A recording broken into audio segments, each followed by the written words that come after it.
अशोक चौधरी जी, जीतन राम मांझी और चिराग पासवान जी ये दलितों का नेता नहीं है, परिवार का नेता बन के रह चुके हैं। अशोक चौधरी जी मंत्री हैं, उन्होंने ये कहा कि देखिए इसमें हम सरकार क्या करेगी, ये तो कोर्ट का आदेश है, अतिक्रमण का सरकार से कोई लेना देना नहीं है, ये कोर्ट का फैसला है, प्रशासन अपना काम कर रहा है। जिस तरीके से वीडियो वायरल हो रहे हैं, मार्मिक वीडियो वायरल हो रहे हैं, महिला है, बुजुर्ग, वो हाथ जोड़ रही है कि मालिक हमको टाइम दे दीजिए। सही चिराग पासवान थे ना, जो एक समय में जब नीतीश कुमार का विरोध कर रहे थे, बोल रहे थे कि वहां पे क्यों तोड़े जा रहे हैं, पहले बिल्डिंग का परमिशन कैसे मिल गया नगर निगम से, पानी का परमिशन कैसे मिल गया, बिजली का कैसे, रातों रात बिल्डिंग कैसे बन गई, घर कैसे, और अब तोड़े जा रहे हैं। वहां पे गरीबों को दिल्ली से जो झुग्गी झोपड़ी तोड़ा गया तो उन लोग को बसाया गया पहले, उसके बाद हटाए गए। देखिए अशोक चौधरी जी बतौली कर रहे हैं, उनको नियम कायदे कानून कुछ भी पता नहीं है। सदन विधानसभा हो तो हाई कोर्ट से ऊपर है, लोकसभा हो तो हाई कोर्ट से ऊपर है कि राष्ट्रमंडल खेल बिहार को दीजिए मोदी साहब, भारत सरकार से खींच के लाइए, आप सिस्टम में सरकार का हिस्सा है। कि जब गरीब लोग मकान बनाते हैं उस वक्त प्रशासन सोई रहती है और अचानक कोर्ट के आदेश के नाम पर रातों रात तबाह कर दिया जाता है। ये बयान चिराग पासवान का था, तो अब चुप्पी क्यों है चिराग पासवान? वो वायरल भी हो रहा है। मोदी साहब 2030 का राष्ट्रमंडल खेल, 2030 कॉमनवेल्थ गेम दे दीजिए ना, झोली भर के मेडल पहुंचा देंगे, सरहद पार से जितनी गोलियां आएगी सीना हम लगा देंगे। दौड़ा दौड़ा के मारा जा रहा है लाठियों से। तो क्या आपको लगता है कि सत्ता पक्ष को 202 सीट मिल गई, उनको पता है चुनाव आएगा फिर उनको मोह लिया जाएगा? तो मोदी जी को बिहार से प्रेम नहीं है, इन भाजपाइयों को बिहार से कोई हमदर्दी नहीं है। 70 साल से लोग चिंता करें, कांग्रेस पार्टी के लोग भी चिंता किए बिहार के विकास। सरकार मीडिया में जनता को फुसला बहला लेते हैं, अकाउंट में 10,000 रुपया दे करके। सम्मानीय प्रधानमंत्री महोदय जो अक्सर बिहार आते हैं, हर एक चीनी मिल का उद्घाटन की बात करते हैं, कहते हैं कि अगली बार मैं उसी चीनी मिल का चाय पीऊंगा। दिल्ली इतनी छोटी दिल्ली थी, आज दिल्ली बड़ी हो गई, किसके कारण? कॉमनवेल्थ गेम के कारण। तीसरा जो है यहाँ के जो उस लेवल के ग्राउंड्स बन जाएंगे तो यहाँ के स्पोर्ट्स पर्सन को सुविधा होगी, क्योंकि खेल में पीछे रहे। नमस्कार, मैं हिमांशु कुमार, आप देख रहे हैं हेडलाइंस बिहार। 2025 के विधानसभा चुनाव में नौकरी, रोजगार और पलायन एक बहुत बड़ा मुद्दा बना। यही वजह है कि जब नई सरकार बनी उसके बाद से लगातार नए जो हैं वो ऐलान किए जा रहे हैं। आज की खबर बता दूं कि अगले 5 साल में नीतीश सरकार 50 लाख करोड़ का इन्वेस्टमेंट औद्योगिक क्षेत्र में करने जा रही है, ताकि यहाँ के लोगों को रोजगार मिल पाए, पलायन ना होने पाए। इसके पहले हमने एक और खबर ब्रेक किया था कि फिल्म सिटी के निर्माण को लेकर नीतीश सरकार जो है वो काफ़ी सजग है। वो चाहते हैं कि यहाँ फिल्म सिटी का निर्माण हो। ओवरऑल मसला ये है कि बिहार में ऐसी परिस्थितियाँ क्रिएट की जाएँ ताकि यहाँ नौकरी और रोजगार बड़े स्तर पर मिले, पलायन जो है वो रुके। इसी बीच एक युवा नेता हैं राजकुमार पासवान जी, वो ये मांग कर रहे हैं कि 2030 में गुजरात के अहमदाबाद में राष्ट्रमंडल का खेल होना है, वो बिहार में क्यों नहीं हो रहा है। और इसके पीछे वो अपने रीजन देते हैं कि अगर राष्ट्रमंडल का खेल बिहार में होता है तो इससे पूरे बिहार का, पटना का कायाकल्प हो जाएगा और जो औद्योगिक क्षेत्र में जो है बिहार वो और आगे बढ़ जाएगा, डेवलपमेंट होगा, इंफ्रा क्रिएट होगा। सीधे हम उनसे मुखातिब होते हैं। बहुत बहुत स्वागत सर आपका। सोशल मीडिया पर आप लगातार एक मांग उठा रहे हैं राष्ट्रमंडल खेल की, जो 2030 में गुजरात में होने वाला है। इसके लिए आप मोदी सरकार पर आरोप लगाते हैं कि मोदी जी आप बिहार आते हैं, बिहार की बात करते हैं, लेकिन आपको अल्टीमेटली प्यार गुजरात से ही है। अगर आप बिहार से प्रेम करते हैं तो जो राष्ट्रमंडल खेल है वो पटना में होना चाहिए। क्यों इतना जोर दे रहे हैं राष्ट्रमंडल खेल पे? क्या इससे बदलाव हो जाएगा? देखिए, आपको बता देना चाहता हूं कि राष्ट्रमंडल खेल 2030 अगर बिहार में होता है तो उसके क्या मायने हैं, क्या चीज हो सकता है, बिहार को क्या फायदे हो सकते हैं और बिहार किस स्थिति में, किस अवस्था में दिखेगी। आपको बता दूं, राजनीति बहुत हुई, बहुत चिंता कर रहे, 70 साल से लोग चिंता कर रहे, कांग्रेस पार्टी के लोग भी चिंता किए बिहार के विकास के लिए। कितना विकास हुआ वो देखे। बीच में ये भी कहा गया कि बिहार की सड़कें हेमा मालिनी के गाल से भी सुंदर होगा, चिकन होगा, वो भी देखने को मिला, सुनने को मिला। आज बिहार से पलायन हो रहे उसकी चिंता की जा रही है, उद्योग धंधा लगाने की चिंता की जा रही है और यहीं पे लोगों को रोजगार देने की बात की जा रही है।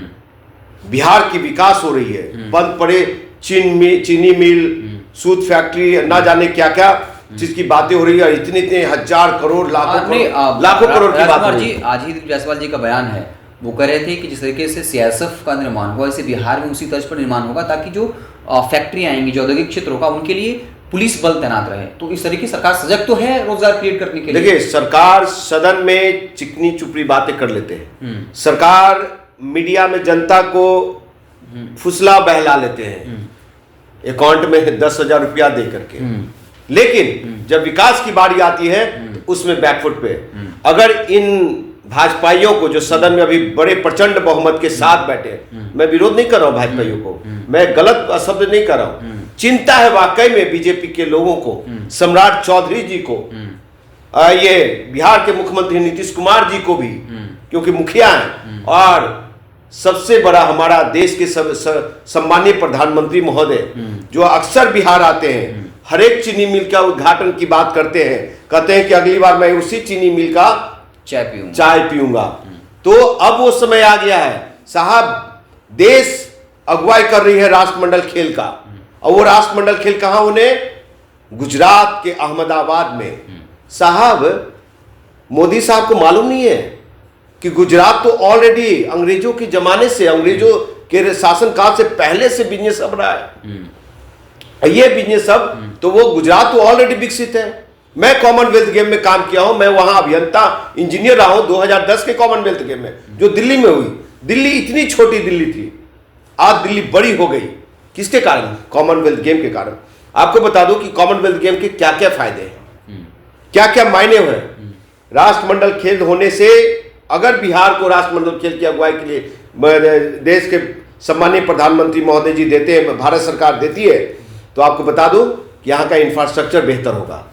यहाँ पे स्टेडियम खूबसूरत बनेंगे, यहाँ पे रेसिडेंस बढ़िया बनेंगे, यहाँ पे 5 स्टार होटल्स होंगे। आपको बता दूं हर एक जिला का विकास होगा, 38 जिला का, लाखों इंजीनियर की बहाली होगी, लाखों टेक्निकल हैंड्स को रोजगार मिलेगा, नौकरी मिलेगा।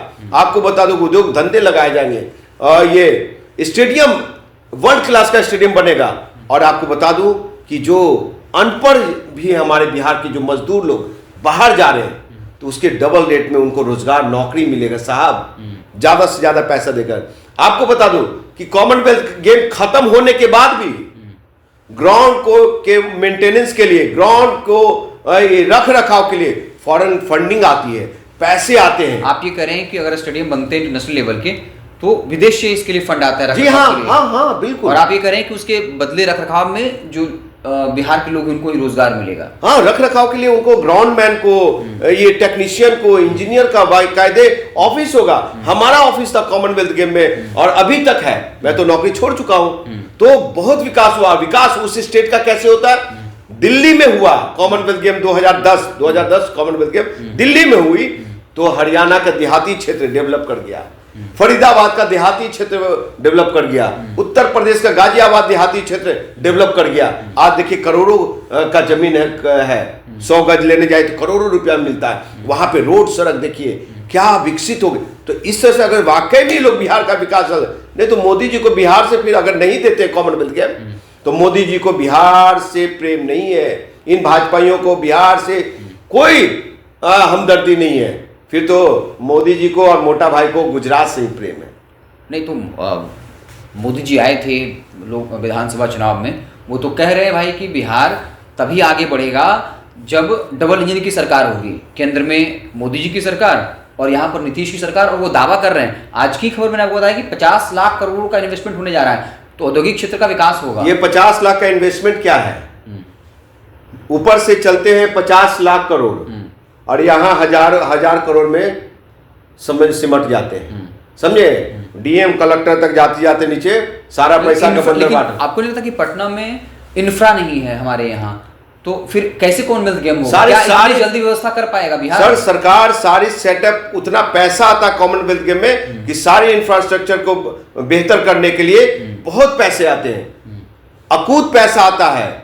सर, मैं 450-500 करोड़ का ये मॉनिटरिंग कर रहा था कॉमनवेल्थ गेम में, रग्बी के ग्राउंड दिल्ली विश्वविद्यालय का।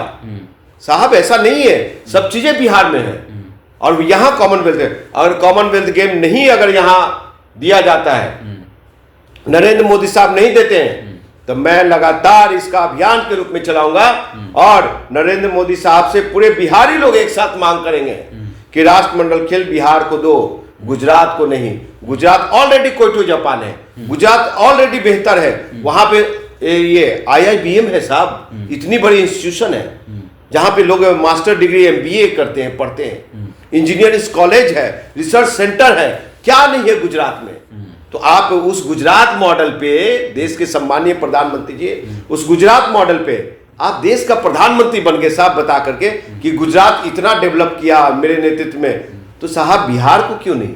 आप ही का नेतृत्व होगा, आप ही का नाम होगा कि बिहार को डेवलप करने के आगे बढ़ाने वाला, डेवलपमेंट करवाने वाले ये नरेंद्र मोदी साहब हैं। लेकिन राजकुमार जी, सवाल ये है कि जब पहले से निर्धारित हो चुका है, शहर का चयन कर लिया गया है, तो आपको नहीं लगता कि इसमें सिर्फ राजनीति होगी? आप भी जान रहे हैं, आप ये भी जान रहे हैं कि आएगा भी नहीं। सब हम लोग दो सालों में 2008 से लेकर 2010 में कॉमनवेल्थ गेम करा दिया। अभी वहां अहमदाबाद में कॉमनवेल्थ गेम के काम भी शुरू नहीं हुए हैं, अब काम शुरू होंगे।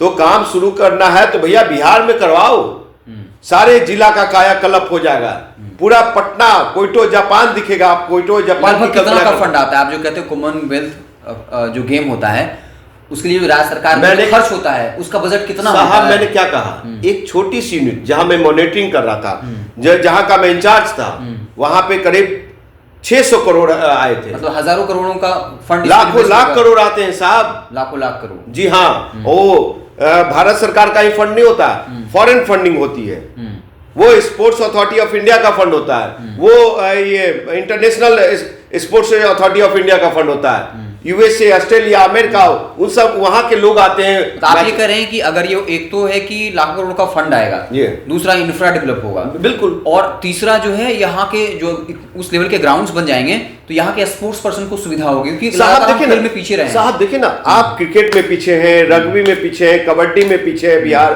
किसके हॉकी में भी आप आगे नहीं है, फुटबॉल में भी आगे स्टेडियम नहीं है। और यहाँ से जब आप इतने स्पोर्ट्समैन और ये इंकरेजमेंट मिले, प्रोत्साहन मिलेगा, यहाँ के युवा नौजवान लोग हरियाणा का बेटा बेटी की तरह फिर मेहनत करना शुरू कर देगा, स्पोर्ट्स में पार्टिसिपेट करना शुरू कर देगा, आगे बढ़ना। तो इस अंदाज में कहता हूं मैं मोदी साहब को, मोदी साहब 2030 का राष्ट्रमंडल खेल, 2030 कॉमनवेल्थ गेम दे दीजिए ना, झोली भर के मेडल पहुंचा देंगे, सरहद पार से जितनी गोलियां आएगी सीना हम लगा देंगे। हम बिहारी लोग मेहनत कश लोग हैं, और बिहार के लिए सिर्फ वोट की राजनीति मत कीजिए। आप वाकई में विकास चाहते हैं, आप वाकई में पलायन रोकना चाहते हैं, आप वाकई में रोजी रोजगार नौकरी से जोड़ना चाहते हैं, तो बिहार में ही हम लोग को रोजी रोजगार देना चाहते हैं, तो 2030 का राष्ट्रमंडल खेल हम लोग को दे दीजिए ना। यहाँ बिहार के नेतृत्व में बिहार ये राष्ट्रमंडल खेल हो, यहाँ पे किस चीज की कमी है? सभी चीज की कमी है। और जो युवा नौजवान है, आपको बता दूं, जो यहाँ पे NDA के घटक दल है, लोक जनशक्ति पार्टी आर के युवा नेता, युवा चिराग पासवान, जो बिहार फर्स्ट, बिहारी फर्स्ट की कल्पना करते हैं, जीतन राम मांझी और ना जाने सम्राट चौधरी जी, विजय कुमार सिन्हा जी, ये लोग वाकई में बिहार की चिंता करें, तो सभी लोगों को मांग करना चाहिए कि राष्ट्रमंडल खेल बिहार को दीजिए। मोदी साहब भारत सरकार से खींच के लाइए, आप सिस्टम में सरकार का हिस्सा है, नहीं तो बिहार फर्स्ट, बिहारी फर्स्ट का कोई मायने नहीं, बस स्लोगन रह जाएगा, स्लोगन रह जाएगा। और ये वोट की राजनीति, सिर्फ वोट से इन लोग का ये इंटरेस्ट है, वोट से मतलब है, जनता से कोई मतलब नहीं, बिहार की विकास से कोई मतलब नहीं। वाकई में है तो राष्ट्रमंडल खेल 2030 का मांग करना चाहिए इनको। राजकुमार जी जो खुद एक इंजीनियर रहे हैं, जब दिल्ली में कॉमनवेल्थ गेम हुआ था तो इंजीनियर के तौर पर जिम्मेदारी संभाली थी, उन्होंने कहा कि मुझे पता है कि अगर कॉमनवेल्थ पटना में होता है, बिहार में होता है, तो लाखों करोड़ों के फंड आएंगे, और उस तैयारी के लिए शहरों की सफाई होगी, 5 स्टार होटल्स बनेंगे, इंटरनेशनल लेवल के ग्राउंड्स बनेंगे। हाँ। आज जो सीलिंग का जो मामला है, दिल्ली में भी सीलिंग हुए हैं, समझे, उस सीलिंग में पहले पुनर्वास कराया गया, गरीबों को घर दिया गया।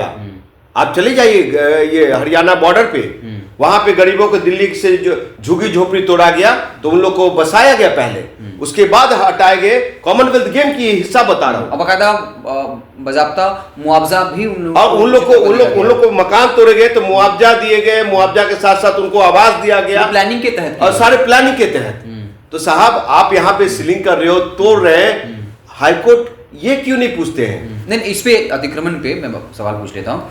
अशोक चौधरी जी मंत्री हैं, उन्होंने ये कहा कि देखिए इसमें हम सरकार क्या करेगी, ये तो कोर्ट का आदेश है, अतिक्रमण का सरकार से कोई लेना देना नहीं है, ये कोर्ट का फैसला है, प्रशासन अपना काम कर रहा है। देखिए अशोक चौधरी जी बतौली कर रहे हैं, उनको नियम कायदे कानून कुछ भी पता नहीं है। सदन विधानसभा हो तो हाई कोर्ट से ऊपर है, लोकसभा हो तो हाई कोर्ट से ऊपर है। आपको बता दूं कि हाई कोर्ट के बहुत सारे ऑर्डर्स को रिवोल्ट किया है लोकसभा और राज्यसभा ने पारित करके, कानून बना करके। आपको बता दूं कि ये बिहार हाई कोर्ट के बहुत सारे ऑर्डर्स को रिवोल्ट करा है, बदले गए हैं, मतलब कि रद्द किया गया है कानून बना करके ये विधानसभा और विधान परिषद में। तो साहब वो किसको समझा रहे हैं? हाई कोर्ट सुप्रीम कोर्ट सर्वोच्च है, लेकिन लोकसभा और राज्यसभा के सामने कुछ भी नहीं है, समझे? संज्ञान ले सकती है सुप्रीम कोर्ट और हाई कोर्ट, लेकिन ये जो करे सर्वोच्च सरकार है, और सरकार ही सारे नियम बनाते हैं, कायदे कानून बनाते हैं। कोर्ट का ही ये बयान है, ये उनकी टिप्पणी है कि अगर आप वैकल्पिक व्यवस्था नहीं देते हैं तो आप बड़े स्तर पर किसी की आसानी को उजाड़ नहीं सकते हैं। तो कोर्ट के आदेश का जिक्र तो हो रहा है, लेकिन सुप्रीम कोर्ट के टिप्पणी का जिक्र क्यों नहीं हो रहा राजकुमार जी? साहब सुप्रीम कोर्ट का टिप्पणी ये लोग उस स्तर को नहीं, अपने पिंड छुड़ाने के लिए सब चीज आयवास करते हैं ये लोग, सभी जनता तो को। क्या विपक्ष इतना कमजोर हो गया है राजकुमार जी कि सत्ता पक्ष को इस बात का डर नहीं है?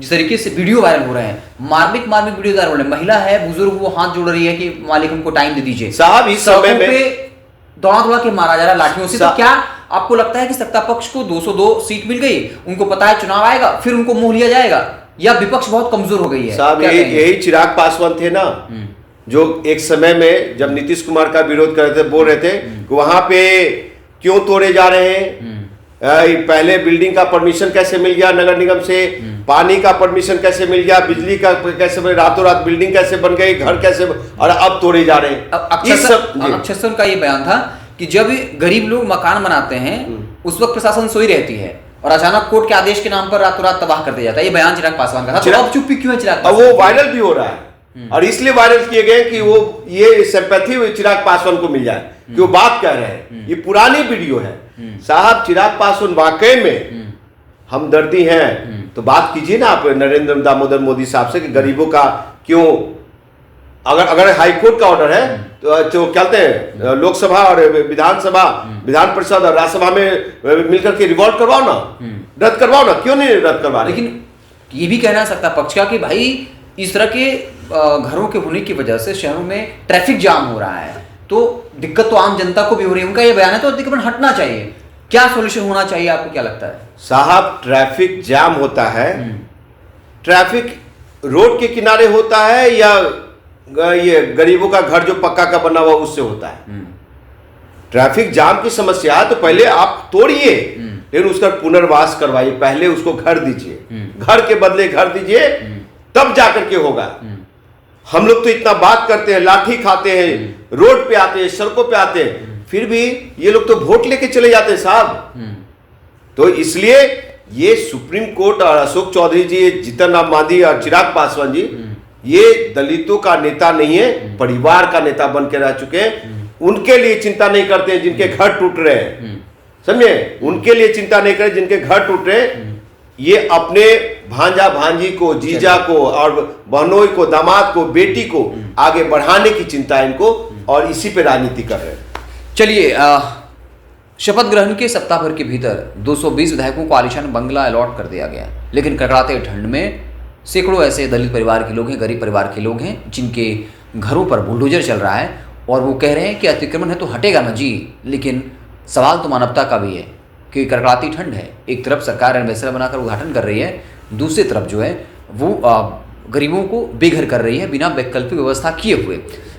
साथ ही साथ राजपाल पासवान जी ने कहा कि अगर मोदी जी वाकई में चाहते हैं कि बिहार का विकास हो तो जो राष्ट्रमंडल खेल 2030 में अहमदाबाद में, गुजरात में होना है, वो बिहार में अगर हो जाता तो लाखों करोड़ का इन्वेस्टमेंट आता और इस दरमियान 5 साल यहाँ के युवाओं को रोजगार मिलता रहता। जो बात सरकार कह रही है लाखों इन्वेस्टमेंट की, फिल्म सिटी बनाने की, बात है, लेकिन अगर कॉमनवेल्थ गेम 2030 में होगा तो अभी से ही लोगों को रोजगार मिलना शुरू हो जाएगा, इंफ्रा डेवलप हो जाएगा, क्योंकि इसके जरिए बहुत सारे लाखों करोड़ों के फंड आते हैं, विदेशी से भी फंड आता है। आपको हमारी बातचीत कैसी लगी कमेंट बॉक्स में जरूर बताइएगा। देखते रहें हेडलाइंस बिहार। बहुत बहुत धन्यवाद।